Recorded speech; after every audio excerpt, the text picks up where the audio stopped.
আমাদের যে ব্রেনটা, এটা কি কোনো কোম্পানি বানাইছে না আল্লাহ বানাইছে? আচ্ছা, যে যে জিনিসটা বানায় তার কাছে ওই জিনিসটার চাবি থাকে না? তাইলে ব্রেনটা চাবি দিয়া যদি আমরা ভালো করতে চাই, কার সাথে কানেকশন করতে হবে? আচ্ছা, আল্লাহর সাথে চিঠি লেখার একটা বুদ্ধি আছে।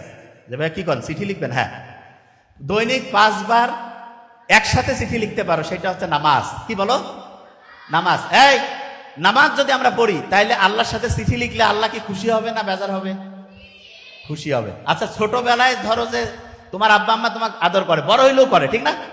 তোমার আব্বা আম্মা তোমাকে যতটা আদর করে, আল্লাহ কিন্তু আমাদেরকে তার চেয়ে লক্ষ লক্ষ কোটি কোটি গুণ বেশি আদর করে। কিন্তু একটা শর্ত আছে, সেটা কি জানো?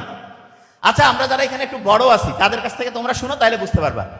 আচ্ছা, আমাদের ছেলে মেয়ে যদি আমাদেরকে জানিয়ে একটা কাজ করে, আমরা বড়রা কি খুশি হই নাকি কষ্ট পাই? এই বড়রা বলি না কেন, খুশি না কষ্ট? খুশি।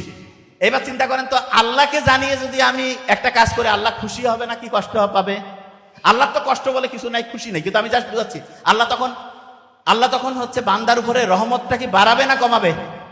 বাড়াবে। এবার আমাকে একটা জিনিস বলো, এই ছোট্ট যারা আছো, ব্রেইনের চাবি যদি আমি স্টার্ট করতে চাই, কার সাথে কানেকশন? আর আল্লাহর সাথে কানেকশনের জন্য 5 বার চিঠি লেখার যে নিয়ম, সেটার নাম কি? নামাজ। তাহলে প্রত্যেক দিন যদি 5 বার আল্লাহর সাথে কানেক্টেড হয়ে নামাজ পড়ো, তাহলে দৈনিক 5 বার চিঠি লেখা হইলো না? দৈনিক 5 বার কি হলো? চিঠি লিখলে কানেকশনটা বাড়ে। কিরকম বলি, একজনকে এমনিতে দাওয়াত দিলা, ভালো, কিন্তু কার্ড দিয়ে সুন্দর করে একটু যদি দাও, খুশি হয় না?